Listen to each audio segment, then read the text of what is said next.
नमस्कार बच्चों, कैसे हैं आप लोग। आई होप आप लोग सभी बहुत अच्छे होंगे। मैं आप लोगों के सामने फिर से उपस्थित हूँ कुछ एक नए टॉपिक और पर बात करने के लिए। आई होप आप लोगों की पढ़ाई ठीक ही चल रही होगी, क्योंकि पढ़ाई अगर ठीक नहीं चल रही है तब तो ये बहुत गलत बात है। हम जानते हैं कि कुछ बच्चे सोच रहे होंगे कि चलो यार अभी क्या पढ़ना, जब एग्ज़ाम आएगा या जब कभी नोटिफिकेशन आएगा तब तैयारी कर लेंगे। बहुत तैयारी कर ली है, काफ़ी समय से तैयारी कर रहे हैं, लेकिन नोटिफिकेशन नहीं आ रहा या कोई वांट्स नहीं आ रही, कोई पोस्ट नहीं आ रही। तो देखिए बच्चों, क्या है, जो वांट्स है या नोटिफिकेशन है, ये आना, इसके बारे में सोचना, ये सारा सरकार का काम है। और जो आपका काम है वो है पढ़ाई करना और तैयारी करना। नोटिफिकेशन आने में टाइम नहीं लगता है, वांट्स आने में टाइम नहीं लगता है। अगर टाइम लगता है बच्चों, तो वो तैयारी करने में टाइम लगता है, क्योंकि हम आप जानते हैं इतना बड़ा सिलेबस है। किसी भी कंपटीशन का अगर ले लिया जाए, history, geography, polity, economic, math, reasoning, current affairs, पता नहीं क्या क्या पूछ दे, हिंदी, कोई एक सब्जेक्ट नहीं है। और इतने सारे सब्जेक्टों की तैयारी करना, इनके बारे में सामान्य अध्ययन करना एक छोटा मोटा टास्क नहीं है, एक टास्क है, हार्ड टास्क है। तो इसलिए एक हार्ड टास्क को कंप्लीट करने के लिए हमें एक लंबे समय से तैयारी करनी चाहिए और उसके हर एक पहलू को बड़े ही ध्यान से देखना चाहिए, विस्तृत रूप से तैयारी करनी चाहिए। क्योंकि दोस्तों, ये कंपटीशन का दौर है। अगर आप 2-4 घंटे पढ़ भी लेते हैं तो आपको ये ध्यान रखना चाहिए कि कुछ बच्चे ऐसे भी हैं जो 7-7, 8-8, 9-9 घंटे लगातार पढ़ रहे हैं। मतलब कुछ बच्चे ऐसे भी हैं जो आपसे ज़्यादा काम कर रहे हैं, ज़्यादा मेहनत कर रहे हैं। वो आप लोगों की तरह सुस्त बैठे नहीं, इंतजार नहीं कर रहे हैं वांट्स आने का या एग्ज़ाम आने का कि जब नोटिफिकेशन आएगा तब तैयारी करेंगे। ऐसे नहीं होता तैयारी। और इस तैयारी के लिए आपको चाहिए कि आप अपनी बिजी लाइफ से या अन्य कामों से पढ़ाई के लिए ज़रूर समय निकाल लें। पढ़ाई का मकसद सिर्फ नौकरी लेना नहीं है कि आप नौकरी के लिए पढ़ रहे हो या किताबी नॉलेज गेन करना है तो हमें सिर्फ और सिर्फ नौकरी के लिए नहीं। शिक्षा एक ऐसी चीज़ है जो आपके जीवन पर्यंत काम आने वाली चीज़ है, और जीवन के हर एक पल, हर एक कदम पर इसकी उपयोगिता महसूस होती है। लाइफ में हर समय इसकी उपयोगिता आपको मालूम चलेगी। और जिंदगी एक ऐसी चीज है जो हर एक क्षण आपका एग्जाम लेती है, हर पल आपका एग्जाम होता है। और उन सारे एग्जामों में पास अच्छी तरह होने के लिए आपको अच्छा नॉलेज होना चाहिए। वो नॉलेज व्यवहारिक भी हो सकता है, वो नॉलेज किताबों से भी हो सकता है, वो नॉलेज अन्य प्रकार से भी हो सकता है। तो इस नॉलेज को इस लिए सिर्फ गेन मत करें कि हमें एग्जाम पास करना है। एग्जाम तो एक पहलू है परीक्षा का, जिसके माध्यम से आप एक नौकरी प्राप्त कर लेते हैं। असली परीक्षा तो नौकरी प्राप्त होने के बाद ही होती है। हर एक स्टेप पर आपकी नॉलेज को जज किया जाता है। तो दोस्तों, मेहनत करते रहिएगा, ठीक है ना। ये बैठ सोचकर मत बैठ जाइए कि जब नोटिफिकेशन आएगा तब मैं पढ़ूंगा, ठीक है ना। जिस तरह से मैं आपके सामने या आपके लिए समय निकाल लेता हूँ अपनी बिजी लाइफ से, जैसे आज संडे है, मैं संडे में इतना कुछ आप लोगों से डिस्कस करूंगा कि एक वीक तक आप लोगों से या आप लोगों के लिए मैटर आपके लिए उपस्थित बना रहे। तो जैसे मैं संडे संडे आप लोगों के लिए समय निकाल लेता हूँ, ठीक है ना, अपनी बिजी लाइफ से, इसी तरह से आप भी पढ़ाई के लिए एटलीस्ट समय निकालते रहिएगा, ठीक है, पढ़ते रहिएगा। जब आप मेहनत नहीं करेंगे तो आप इस महंगाई के दौर में, इस कंपटीशन के दौर में अपने आप को कहीं नहीं पाएंगे। क्योंकि ये ज़माना, ये समय ऐसा चल रहा है, वही अपनी लाइफ को सरवाइव कर सकता है जिसमें कुव्वत है, जिसमें हुनर है, जिसमें कुछ करने का जज्बात है, जिसके अंदर आग जल रही होती है, कुछ करने की, कुछ कर गुजरने की, वही कुछ कर सकता है। हाथ पे हाथ अगर रखे बैठे रहेंगे और इंतजार करते रहेंगे कि जब एग्जाम आएगा तब पढ़ लेंगे और पढ़ने से हमें नौकरी मिल जाएगी, तो ये सिर्फ आपकी बेवकूफ़ियत के अलावा और कुछ भी नहीं है। ऐसी सोच अगर आप रखते हैं तो बिल्कुल निकाल दीजिएगा, ठीक है, और मेहनत करना चालू कर दीजिएगा, ठीक है ना। कंपटीशन का दौर है, नौकरियां मिलना बहुत मुश्किल है, लेकिन ये भी नहीं असंभव हो। क्या नौकरियां मिलती नहीं लोगों को? मिलती हैं, बहुत से लोग सिलेक्ट होते हैं, लेकिन कैसे लोग सिलेक्ट होते हैं? जो लगातार मेहनत करते हैं, ठीक है ना। वो बैठ नहीं जाते हैं कि लॉकडाउन का समय है चलो हम बैठ जाते हैं, हम बैठे हैं तो सभी बैठे होंगे, नहीं। बहुत से लोग इसी लॉकडाउन में नई नई अपॉर्चुनिटी के साथ पढ़ रहे हैं, आगे निकल रहे हैं। चलिए, ज़्यादा आप लोगों से डिस्कशन हो गया, यहीं पे स्टॉप करते हैं और टॉपिक को डिस्कस करते हैं। मैं आज बात करूंगा साइंस के कुछ चैप्टर्स आपके सामने, जो बहुत ही महत्वपूर्ण है, बहुत ही महत्वपूर्ण है। और खासकर आज के चैप्टर में क्या होगा कि इससे जुड़े हुए उदाहरण पूछे जाते हैं, कॉन्सेप्ट पूछे जाते हैं। ये ऐसा क्यों होता है, ये ऐसा नहीं होता तो क्यों नहीं होता है। चलिए आज उसके कॉन्सेप्ट को समझेंगे, फिर उसके फैक्ट देखेंगे। तो आज का हमारा टॉपिक है पृष्ठ तनाव, सरफेस टेंशन। किसकी बात करेंगे? Surface tension. इस टेंशन के दौर में हम बात करेंगे सरफेस टेंशन की, पृष्ठ तनाव। आइए देखते हैं पृष्ठ तनाव।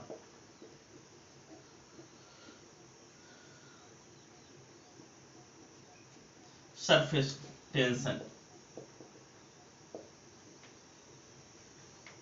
क्या होता है? पृष्ठ और तनाव। पृष्ठ माने क्या होता है? सतह। और तनाव माने क्या होता है? खिंचाव। पृष्ठ माने सतह, तनाव माने और खिंचाव। यानी कि कह सकते हैं कि द्रव की सतह पर जो एक तरह का खिंचाव होता है या तनाव होता है, उसको पृष्ठ तनाव कहते हैं। परिभाषा बहुत सिंपल है, यानी कि द्रव की सतह पर जो खिंचाव होता है उसको हम पृष्ठ तनाव कहते हैं। लेकिन थोड़ा सा इसमें और परिवर्तन करते हैं। क्या परिवर्तन करते हैं? एक साइंटिफिक डिफिनेशन देखते हैं। द्रव के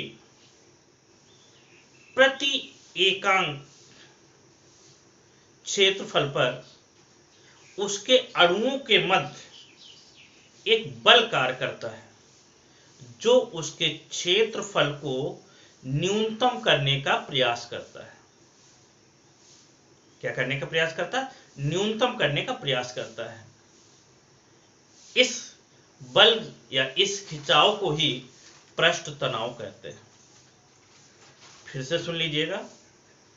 द्रव के सतही के अणुओं पर एक बल कार्य करता है, जो इसके क्षेत्रफल को कम से कम करने की कोशिश करता है।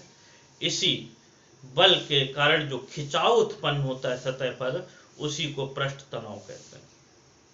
यानी कि यहां लिख देते हैं, द्रव के प्रति एकांक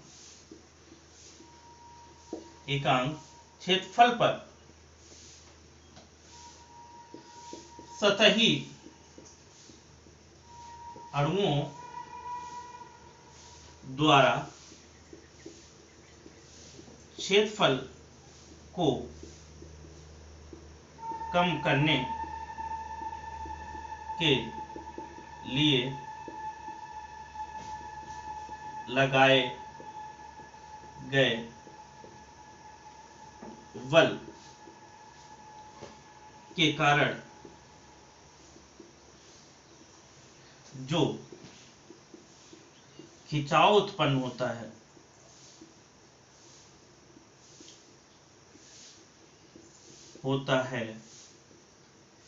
पृष्ठ तनाव कहलाता है। क्या कहलाता है? पृष्ठ तनाव कहलाता है।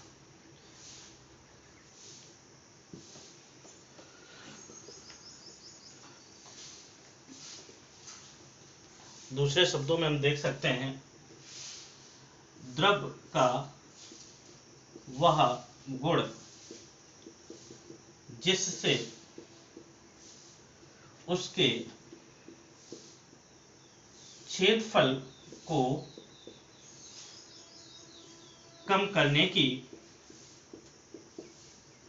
प्रवृत्ति होती है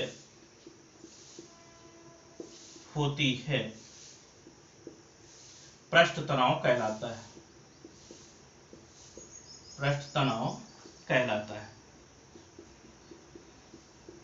ऐसे भी कह सकते हैं द्रव का वह गुण जिसके कारण उसके क्षेत्र को कम करने की प्रवृत्ति होती है, यानी द्रव में अपने क्षेत्रफल को क्या करने की प्रवृत्ति होती है, कम करने की प्रवृत्ति होती है। इस प्रवृत्ति को ही क्या कहते हैं, पृष्ठ तनाव कहते हैं। ठीक है, समझ में आया होगा। आगे देखिए, इसको हम समझा सकते हैं, यदि किसी द्रव, मान लिया ये कोई वाटर ड्रॉप है, वर्षा की बूंद है, और वर्षा की बूंद या जल की बूंद जो होती है हमेशा गोल होने की कोशिश करती है। इसका भी कारण क्या होता है, पृष्ठ तनाव होता है। तो हम यहाँ समझाना चाहते हैं, क्या समझाना चाहते हैं कि ये द्रव की बूंद है, तो यहाँ पे क्या है कि अगर इस पर कोई काल्पनिक रेखा खींची जाए, छोटी सी, क्या खींची जाए, काल्पनिक रेखा खींची जाए, तो इसके अणु क्या कोशिश करते हैं, इस अणु पर एक अंदर की ओर बल लगेगा। क्या लगेगा, बल लगेगा। बल F, बल को कैसे डिनोट करते हैं, F। तो देखिए क्या लगा, बल। और ये जो एक काल्पनिक रेखा खींची गई, और मान लेते हैं इसकी लंबाई कितनी है, L। ध्यान दीजिए, द्रव की सतह पर उपस्थित कोई अणु से एक काल्पनिक रेखा खींचते हैं जिसकी लंबाई कितनी है, L। उस अणु पर अंदर की तरफ एक बल कार्य करता है जिसको कह दिया F।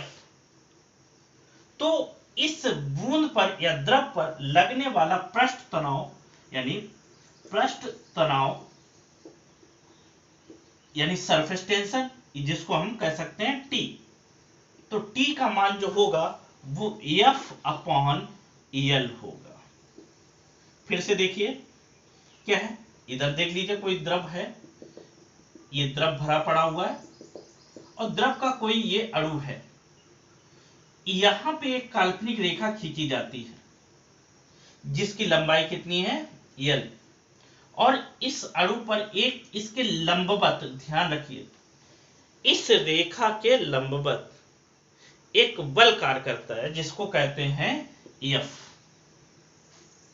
तो इस द्रव का पृष्ठ तनाव को अगर हम T से डिनोट करें तो T बराबर होगा F/L। तो अगर हम इसको कहें कि इसका मात्रक क्या होता है पृष्ठ तनाव का, तो मात्रक भी यहां से निकल सकता है। बल का मात्रक न्यूटन, और लंबाई का मात्रक मीटर।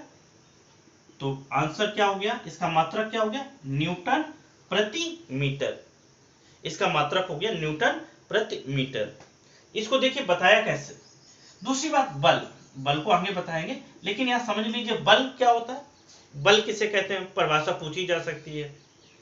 बल वह कारक है जो किसी गतिमान वस्तु को स्थिर अवस्था में ला दे या स्थिर अवस्था को गतिमान अवस्था में ला देता है, बल कहलाता है। क्या कहलाता है, बल कहलाता है। यानी बल को किससे डिनोट करते हैं, F। काम क्या है, कोई गतिमान वस्तु है उसको रोक दे तो भी कहते हैं कि बल लगा, या कोई स्थिर वस्तु है जड़ता की अवस्था में है उसमें गति प्रदान कर दे, उसके लिए जो बाह्य कारक आवश्यक होता है जो उसको गति देता है उसको भी क्या कहेंगे, बल। तो बल बराबर, इसको F से डिनोट करते हैं। F बराबर होता है ma, जो डिपेंड करता है किसके, द्रव्यमान और उसके त्वरण। A क्या है, त्वरण, और m क्या है, द्रव्यमान। ठीक है ना, उसके बारे में बाद में डिस्कस करेंगे। तो आगे देखिए, पृष्ठ तनाव को इस तरह समझा। एक अगली डिफिनीशन इस तरह से भी इसकी बन सकती है। क्या बन सकती है, यदि किसी द्रव की सतह, मान लिया कोई ये बूंद है, ये वर्षा की बूंद है या किसी भी की तरीके से बूंद है, और इसके क्षेत्रफल को अगर बढ़ाने के लिए मान लिया इस पर एक बल कार्य करे, एक कार्य किया जाए, इसके क्षेत्रफल को क्या करना है, क्षेत्रफल को बढ़ाने के लिए इस पर एक कार्य किया जाए। कार्य मतलब कार्य को किससे डिनोट करते हैं, W से। और क्षेत्रफल जो बढ़ाया जाए, बढ़ा हुआ क्षेत्रफल को मतलब एरिया, और एरिया जो बढ़ा हुआ एरिया है, मान लिया डेल्टा ए बढ़ जाता है। कितना बढ़ता है, डेल्टा ए बढ़ जाए तो सरफेस टेंशन यानी पृष्ठ तनाव T बराबर होता है W अपान डेल्टा ए। ये भी आपको ध्यान रखना है। क्या बताया, यदि किसी द्रव के सतह या द्रव के क्षेत्रफल को बढ़ाने के लिए अगर कार्य किया जाता है, यानी कि पृष्ठ तनाव के विपरीत कार्य किया जाता है, तो हमें इससे पृष्ठ तनाव पता चल जाता है।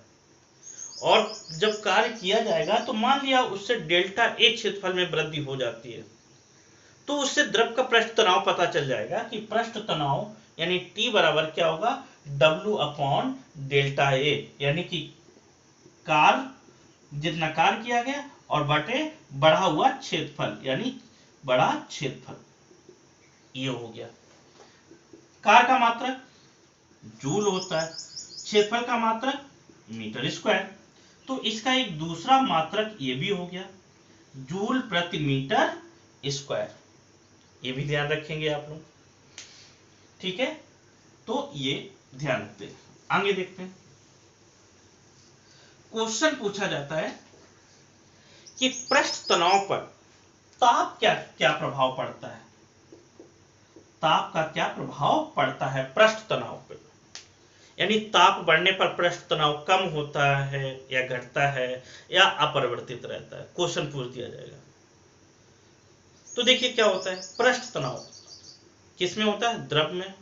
अगर द्रव का ताप बढ़ा दिया जाएगा तो क्या होगा, द्रव के अणु जो होते हैं वो कैसे हो जाएंगे। मान लिया कोई ये द्रव भरा है और अगर इसको ताप बढ़ा दिया गया, यहाँ पे एक लैंप लगा के, स्पिरिट लैंप लगा के इसको गर्म किया जाता है, तो यहाँ द्रव के अणु क्या कोशिश करेंगे, एक दूसरे से दूर होने की कोशिश करेंगे, दूर जाने की कोशिश करते हैं, यानी अणु आपस में एक दूसरे से दूर होने लगते हैं।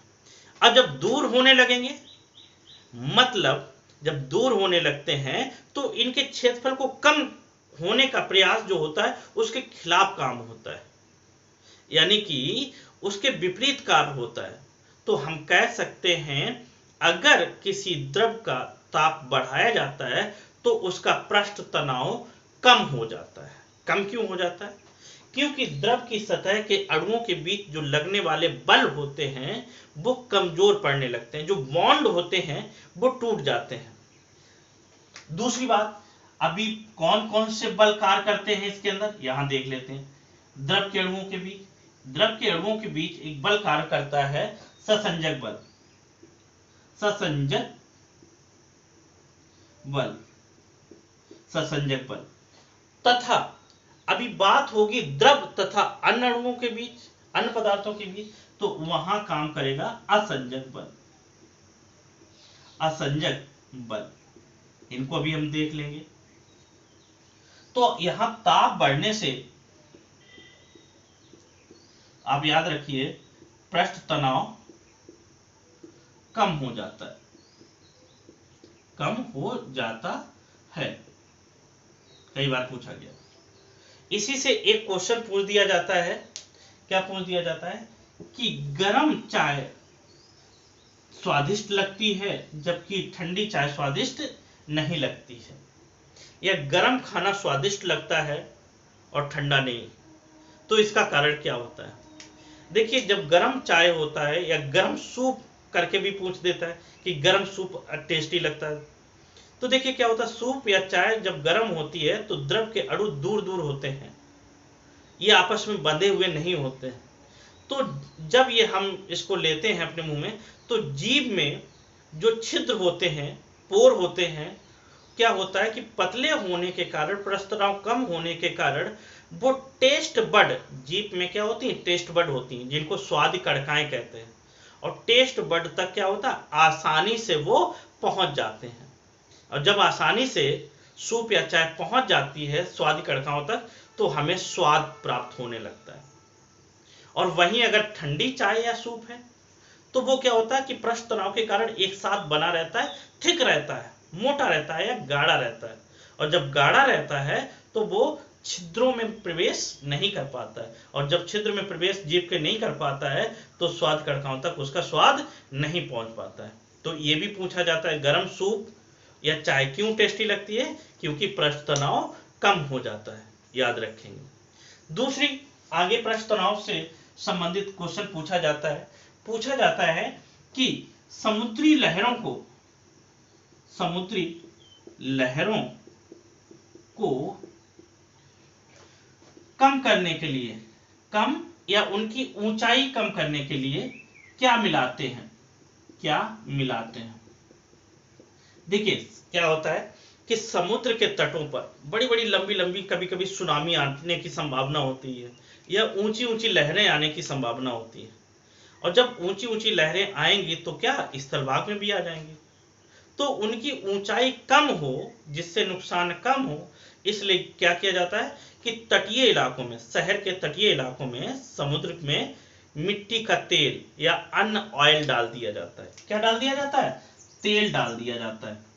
और ये तेल किसका काम करता है, ये तेल उस जल का पृष्ठ तनाव कम कर देता है।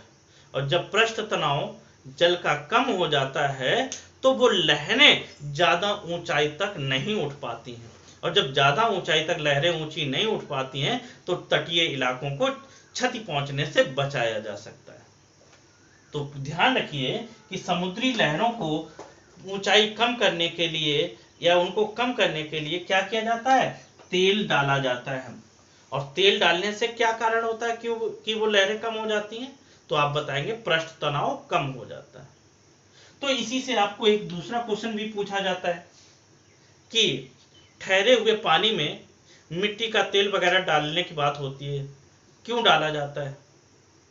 इसलिए डाला जाता है कि उस द्रव का पृष्ठ तनाव या जल का पृष्ठ तनाव कम हो जाए।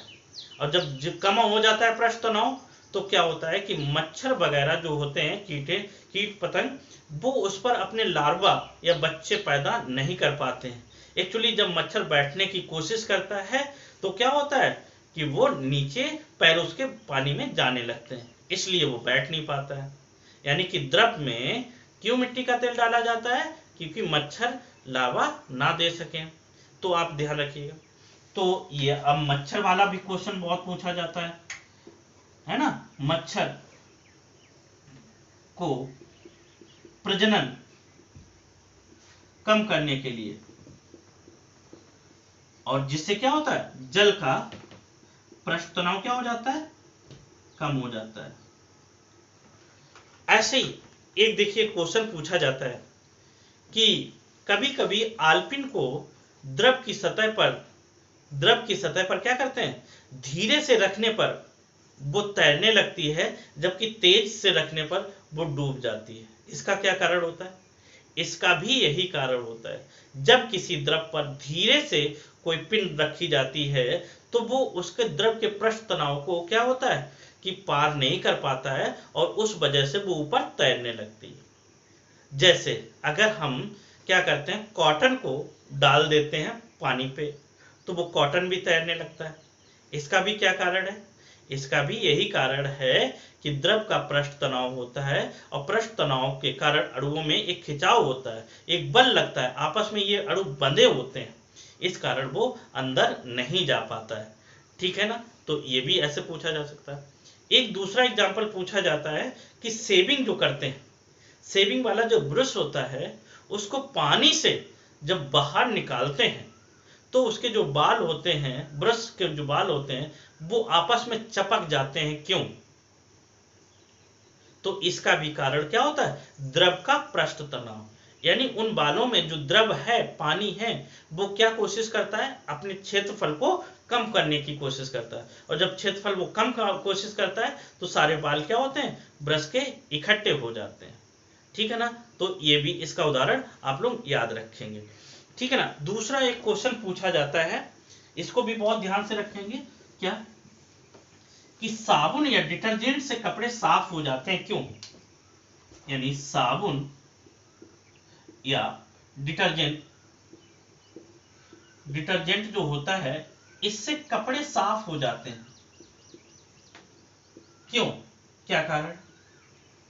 देखिए कपड़ों में क्या होता है, कपड़ों में मैल होता है, गंदगी होती है, धूल के कण होते हैं, और जब हम पानी में सर्फ या साबुन मिलाते हैं तो क्या होता है कि उस जल का पृष्ठ तनाव कम हो जाता है। पृष्ठ तनाव कम होने से वो पतला हो जाता है, यानी कि उसके अणुओं के बीच जो बॉन्डिंग है वो टूट जाती है। ग्रुप में नहीं रहते हैं अणु, जब ग्रुप में नहीं रहते हैं तो सिंगल हो जाते हैं, पतले हो जाते हैं। तो ऐसी दशा में द्रव जो होता है, पानी जो होता है, वो मैल के अंदर तक चला जाता है, और जब अंदर तक चला जाता है तो वो क्या करता है, मैल को उखाड़ देता है, मैल को अपने साथ बहा के बाहर ले आता है। तो इस कारण कपड़े साबुन से धुलने पर साफ हो जाते हैं, जबकि बिना साबुन से धुलने पर साफ नहीं होते हैं। क्यों? क्योंकि पृष्ठ तनाव इसका क्या हो जाता है, कम हो जाता है। तो ये भी बहुत पूछे जाते हैं, ये दैनिक जीवन में उपयोग होने वाले क्वेश्चंस हैं, इसलिए इनके बारे में ज्यादा पूछता है कि इसका व्यवहारिक नॉलेज आपको पता है कि नहीं पता है, तो इनको हमें ध्यान रखना है। एक कारण ये हो। आगे है कि देखते हैं कि आप लोग कभी कभी देखते होंगे कि बुलबुले बनते हैं। हाँ, साबुन का जो घोल होता है, साबुन के घोल में बुलबुले, ये जो बबल्स बनते हैं, बबल्स ये क्यों बनते हैं? कब बड़े बबल्स बनते हैं, कब छोटे बबल्स बनते हैं? ये भी दैनिक जीवन से उपयोगी है, संबंधित है। इसको भी पूछा जाता है कि बबल्स द्रव में साबुन को मिलाने से क्यों बनते हैं बड़े बड़े? तो इसका भी कारण क्या है कि साबुन मिल जाने से द्रव में द्रव का पृष्ठ तनाव कम हो जाता है, और जब द्रव का पृष्ठ तनाव कम हो जाता है तो क्या होता है कि वो बड़ी सी एक लेयर बन जाती है जिसको हम बबल्स कहते हैं। यानी बबल बनने का भी, बुलबुले बनने का भी मुख्य कारण क्या है, द्रव का पृष्ठ तनाव। ठीक है ना, पृष्ठ तनाव क्या हो जाता है, साबुन मिलाने से कम हो जाता है, और इसलिए बड़े बड़े बबल बनते हैं। ठीक है, तो इसी से रिलेटेड जो दो बल की बात हुई, ससंजक बल और असंजक बल,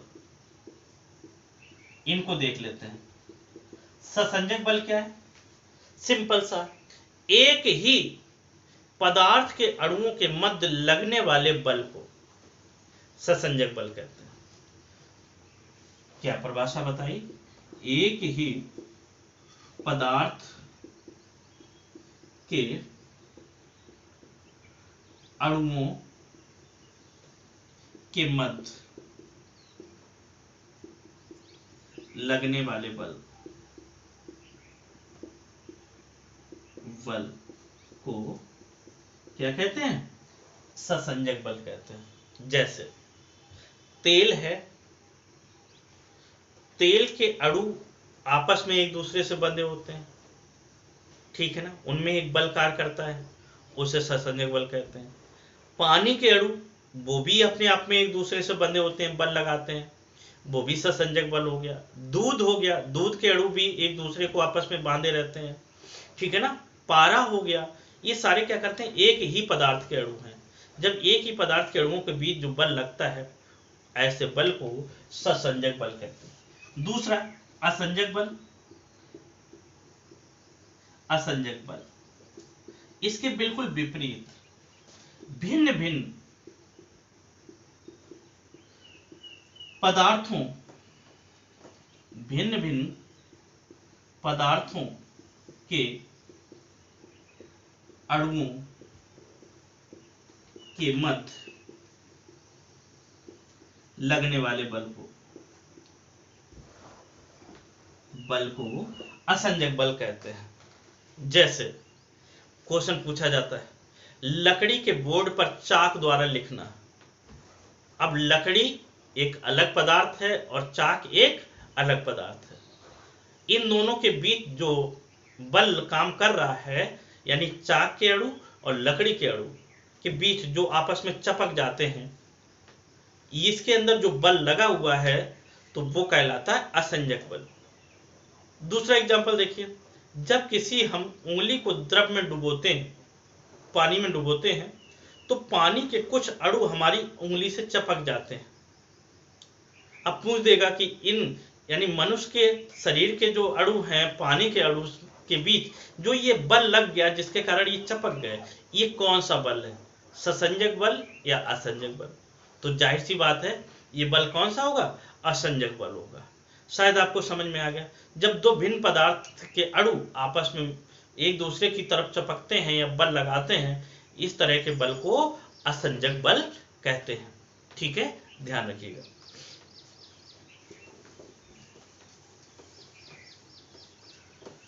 आगे डिस्कस करते हैं, आगे देखते हैं केशुकत्व।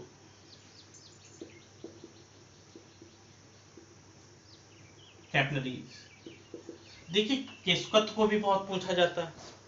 केशुकत्व क्या होता है? किसी भी केश नली में या किसी भी पतली नली में, महीन नली में द्रव का चढ़ना क्या कहलाता है? केशुकत्व कहलाता है। इस पे भी रिलेटेड क्वेश्चन पूछ लिए जाते हैं। यानी सिंपल सामने क्या बताया, किसी पतली नली में द्रव का चढ़ना केशुकत्व कहलाता है। बहुत इंपॉर्टेंट क्वेश्चन है, इससे पूछे जाते हैं। या हम कह सकते हैं केश नली। केश नली में द्रव का चढ़ना केशुकत्व कहलाता है। यानी कि किसी पतली नली के अंदर जब द्रव ऊपर की ओर चढ़ता है तो इस घटना को केशुकत्व कहते हैं। दूसरा केश नली क्या है? केश नली एक पतली नली को कहते हैं जिसमें जल आसानी से ऊपर चढ़ जाए। अब देखिए ये नली कैसी होनी चाहिए, इस पे भी क्वेश्चन बनता है। ये क्वेश्चन पूछा गया था, यदि किसी केश नली का व्यास बढ़ा दें तो जल अधिक ऊंचाई तक चढ़ेगा या कम ऊंचाई तक चढ़ेगा? ध्यान दीजिएगा, गहरा क्वेश्चन पूछा गया था। किसी केश नली का व्यास दुगना करने पर द्रव की ऊंचाई बढ़ जाती है, घट जाती है, अपरिवर्तित रहती है, इनमें से कोई नहीं। तो ध्यान दीजिए, याद कर लीजिए, केश नली जितनी पतली होगी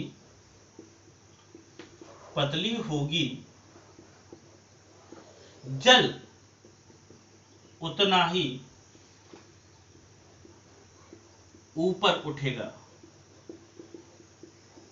देखिए हमने यहां जल लिखा है। जल अगर यही कह दे कहीं शहद या कह दे तेल, देखिए क्या अंतर है जल, शहद, तेल। ये कुछ पतला है, फिर उससे गाढ़ा है, फिर उससे गाढ़ा है। तो इसकी वजह से जब गाढ़े होते हैं तो इनके जितना गाढ़ा होता चला जाएगा, जैसे पारा, जब ये गाढ़ी चीज लेते जाएंगे तब तो वो बिल्कुल चढ़ेगा ही नहीं। अगर जल की बात कर रहा है तब ये कैसा हो जाएगा, ऊपर चढ़ जाएगा। जैसे मान लिया ये कोई केश नली है और ये किसी द्रव में डूबी हुई है,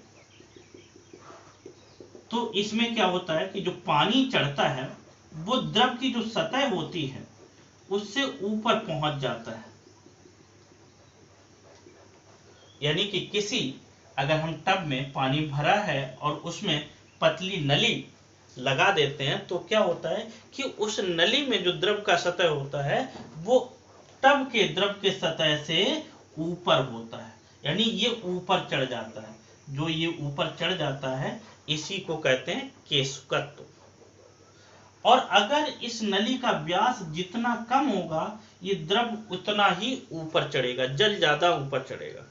अगर इसका व्यास बढ़ा दिया जाएगा और मोटी हो जाए केश नली तो जल ज्यादा ऊंचाई तक नहीं चढ़ेगा। तो आप ध्यान रखिए कि केश नली का व्यास बढ़ाने पर जल ऊंचाई तक नहीं बढ़ता। ठीक है, एक क्वेश्चन ये भी पूछा जाता है, क्या पूछा जाता है, इसी चित्र से हम देख लेंगे कि केस नली में जो जल का सतह होता है वो कैसा होता है। देखिए अब यहां से ध्यान रखिए, यानी कि केस नली में जल का सतह कैसा होता है। आंसर होगा उत्तल, अवतल, उत्तलोत्तल, इनमें से कोई नहीं। तो आप ध्यान रखिए, जब भी जल की बात करेगा तो इसकी ये सतह जो होगी वो अवतल होगी। अवतल, अवतल मतलब ये बीच में दबी हुई और किनारों पर उठी हुई। अगर यहीं पे क्वेश्चन कह देता बेटा, क्या क्वेश्चन कह देता केस नली में पारे का, यहां जल है और यहां क्या कर दे, पारे की सतह कैसी होगी। अब पारा, अगर पारा भरा हुआ है तो पारे की सतह आपको पता होना चाहिए कि ऐसे अगर कोई टब है, टब यहां पे बना दूं, ऐसे बना दूं, और इसमें कोई केस नली है, तो यहां अगर पारा है तो पारा जो ऊपर चढ़ेगा वो ऐसे चढ़ेगा। यहां देखिए ये बना, और इसकी जो सतह, क्योंकि ये गाढ़ा होता है, गाढ़ा होने की वजह से ये बीच में तो ऊंचा होगा लेकिन किनारों पर ये नीचा होगा। तो ये कैसी सतह होती है, उत्तल। तो आंसर क्या हो जाएगा, उत्तल। यानी कि केस नली में, अगर केस नली में पारा भरा हुआ है तो पारे की ऊपरी सतह कैसी होगी, उत्तल, और जल की सतह कैसी होगी, अवतल। ठीक है, समझने की कोशिश करिए, बार बार देखिए इसको। एक क्वेश्चन ये भी पूछा जाता है, क्या पूछा जाता है,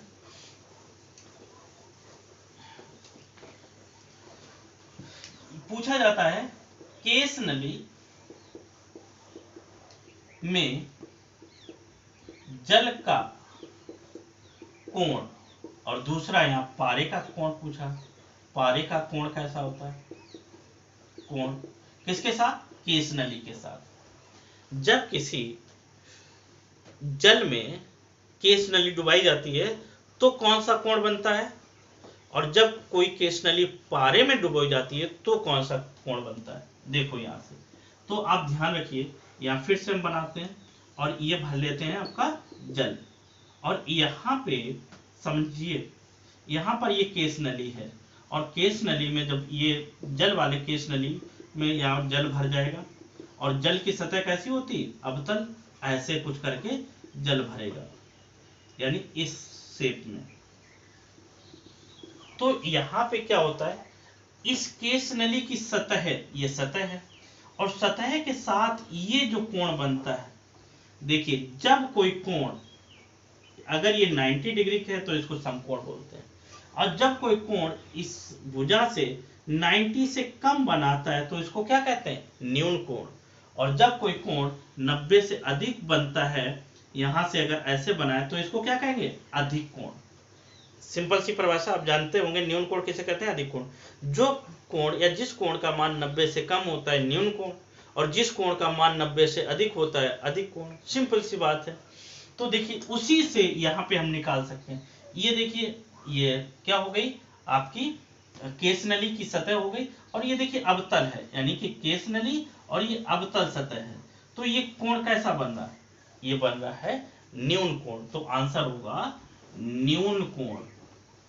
ये किसकी बात हो रही, जल की बात हो रही, यानी कि जल में केस नली का जो कोण बनता है केस नली के साथ जल का, तो वो न्यून कोण होता है। अब अगर यही कह दे पारे, केस नली में पारा जो होता है वो केस नली के साथ कैसा कोण बनाता है, पारा अभी मैंने बताया था, यहाँ पे देखिए बताया था कि क्या बताया कि ये ऊपर की तरफ उत्तल होता है, यानी पारा जब चढ़ता है तो ऐसे चढ़ता है। ये अगर पारा, ये तो यहाँ पे जल हो गया, और यहाँ पे ये हमने क्या भर दिया, पारा, पारा। तो ये वाला जो कोण है देखिए, ये वाला कोण हो गया 90 से अधिक, तो हम इसको कहते हैं अधिक कोण बनेगा, अधिक कोण। याद रखिएगा, समझ लीजिएगा, यहीं से एनटीपीसी वगैरह में एग्जाम में क्वेश्चन पूछे जाते हैं। साइंस तो सभी में पूछा जाता है, और अगर इसको समझ लेंगे कॉन्सेप्ट तो फिर भूलेंगे नहीं कि अधिक कोण था या न्यून कोण था, या उत्तल सतह किस में बनती है या अवतल सतह किस में बनती है। ठीक है ना, समझ में आया होगा कि ये कोण हो गया अधिक कोण। अधिक कोण मतलब ये सतह हो गई और ये सतह, और नीचे से ये भरा हुआ है पारा, तो ऊपर से नहीं देखेंगे, ये नीचे से देखेंगे ये, तो ये जो कोण बन रहा है ये 90 से अधिक हो गया। जब 90 से अधिक हो गया तो अधिक कोण। अगला क्वेश्चन इसी से पूछा जाता है कि पेड़ पौधों में